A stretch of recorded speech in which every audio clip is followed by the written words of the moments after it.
Hey everyone, have you ever felt that pressure to just go along with the decision, even when you had that nagging feeling it wasn't quite right? Oh, yeah.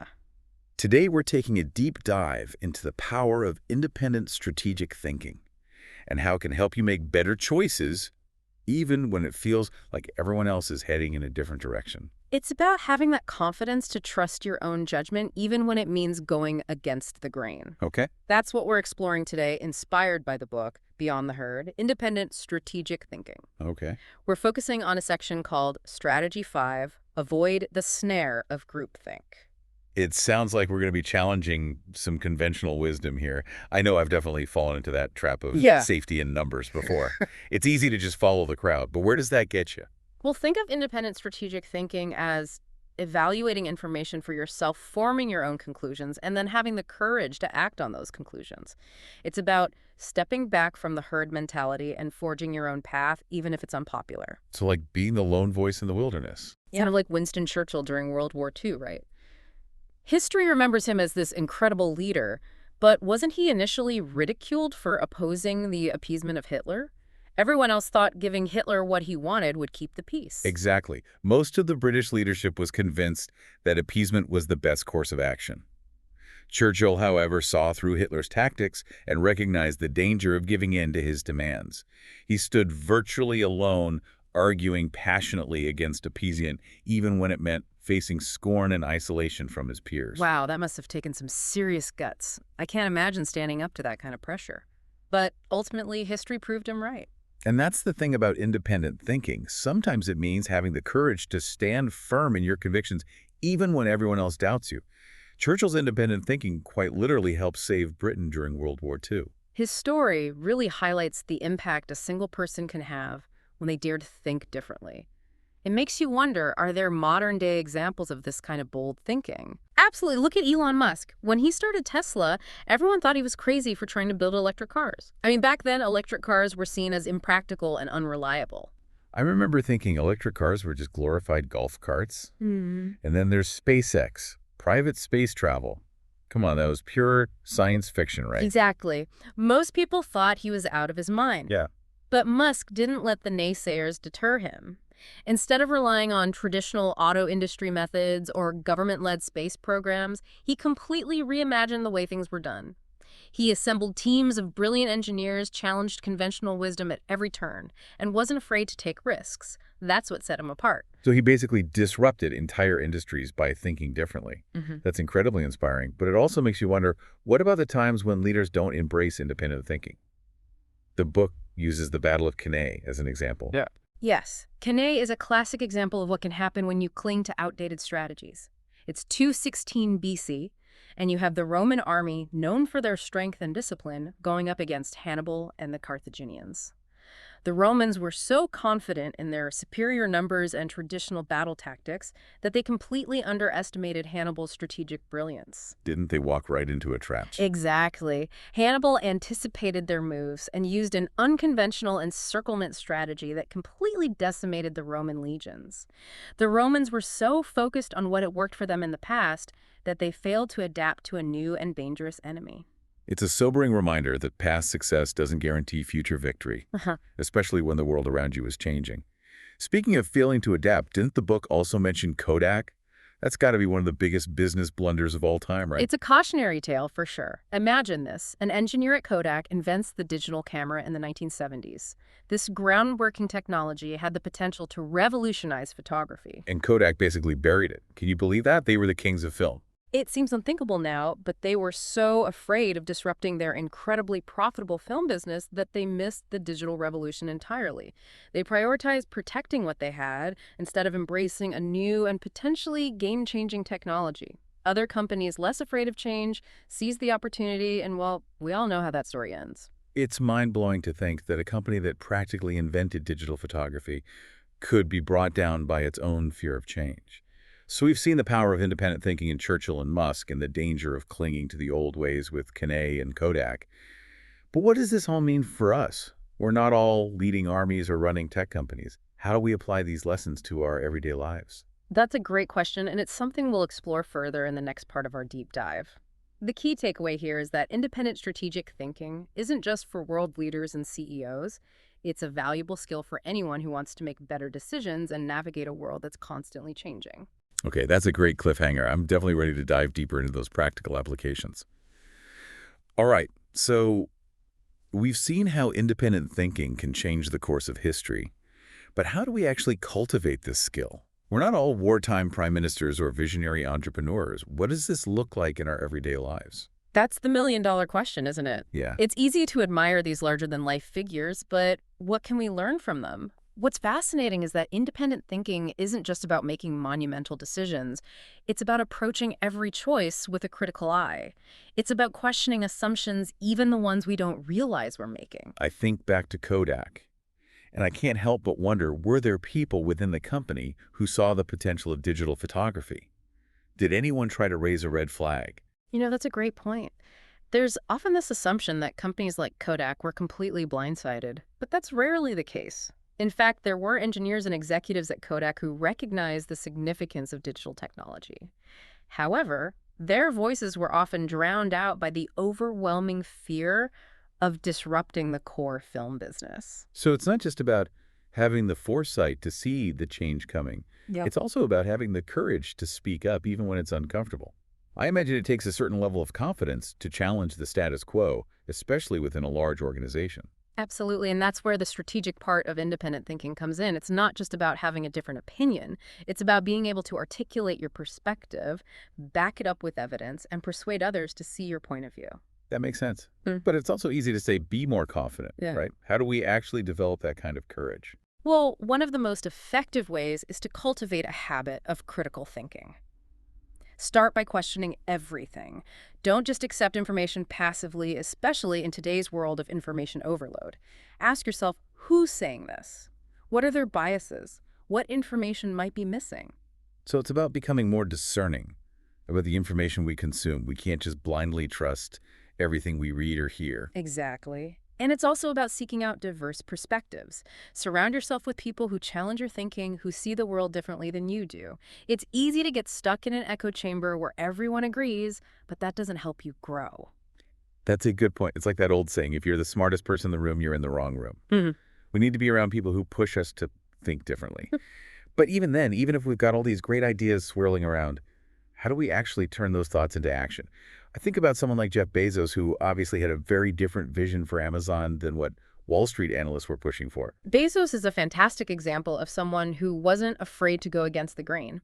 Wall Street wanted him to focus on short-term profits, but he was playing the long game. He poured money back into the company, constantly innovating and expanding, even when it meant delaying profitability.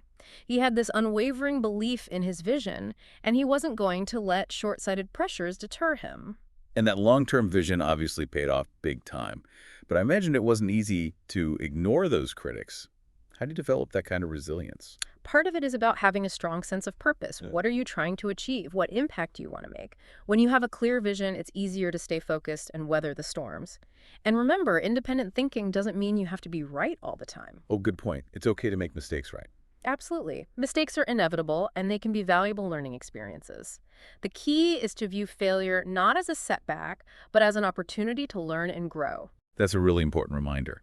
It's easy to get discouraged when things don't go as planned, but maybe that's just part of the process. But let's be realistic. Most of us aren't trying to build the next Amazon or lead a nation through war. How do these principles apply to the everyday choices we face? That's where it gets really interesting. It's about bringing that same level of intentionality and critical thinking to even the smallest decisions. What are your goals? What are your values? And are your choices aligned with those goals and values? So it's about being more mindful, more deliberate about our choices, even the seemingly insignificant ones.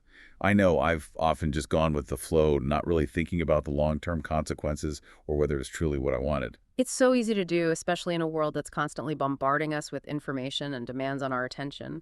But even small acts of independent thinking, of choosing to pause and reflect before making a decision, can have a ripple effect.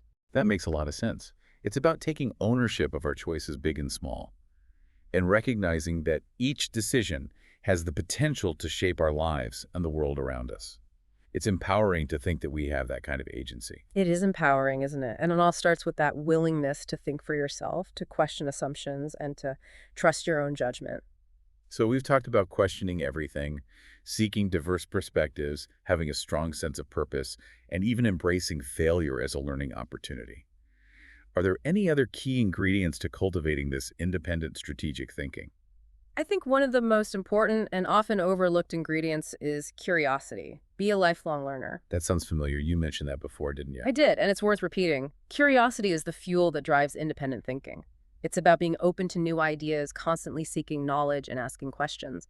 Read books, listen to podcasts, explore different fields of study, engage in thoughtful conversations. So it's not just about gathering information. It's about actively engaging with it, making connections, and drawing your own conclusions. Precisely. And that's where critical thinking comes in. It's about being able to analyze information, identify biases, and evaluate arguments. So it is like having a mental toolkit that helps you dissect information and form your own opinions. But isn't there a danger in becoming too critical, too cynical? That's a valid concern. Yeah. Critical thinking isn't about tearing things down. It's about building a deeper understanding. It's about being able to see the world through multiple lenses and then forming your own informed conclusions. That's an interesting perspective. It's not about being skeptical of everything. It's about being thoughtful, discerning. But it's also about being willing to change your mind when presented with new evidence. Absolutely. Independent thinking isn't about being stubborn or clinging to your beliefs no matter what. It's about being open to new information and being willing to adjust your perspective based on evidence and reason. Okay, so we've covered a lot of ground here. Critical thinking, curiosity, diverse perspectives, a strong sense of purpose, and even embracing failure.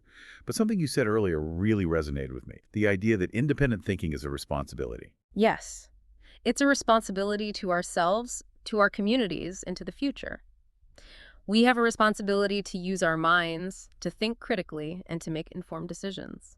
Especially in a world that's facing increasingly complex challenges.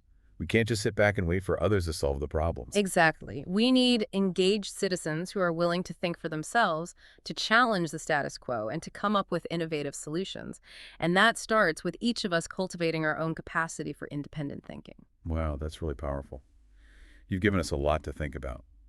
So as we head into the final part of our deep dive, what's the one message you want our listeners to take away from all of this? It's funny because we started this deep dive talking about how uncomfortable it can feel to go against the grain. Yeah. But what you just said about independent thinking being a responsibility that actually makes it feel more empowering.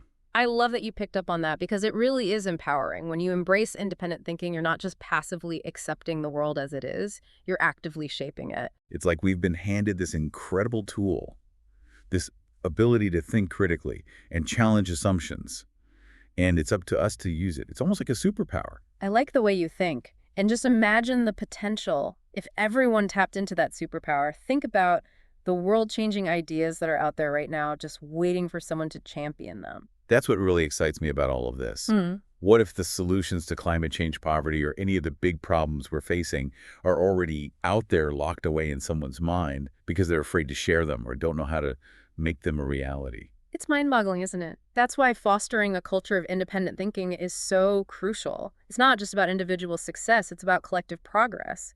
It's about creating a world where people feel empowered to think differently, to challenge the status quo, and to contribute their unique perspectives. We need more of those disruptors like Elon Musk who aren't afraid to shake things up, but it doesn't have to be on such a grand scale, right? We can all be disruptors in our own way, in our own communities. Absolutely. It starts with those everyday conversations, the willingness to ask tough questions and to challenge the assumptions of those around us.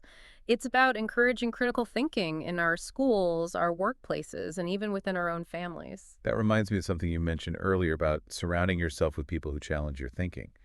That seems so crucial, yet it's easy to just gravitate towards people who agree with us all the time. It's comfortable, isn't it?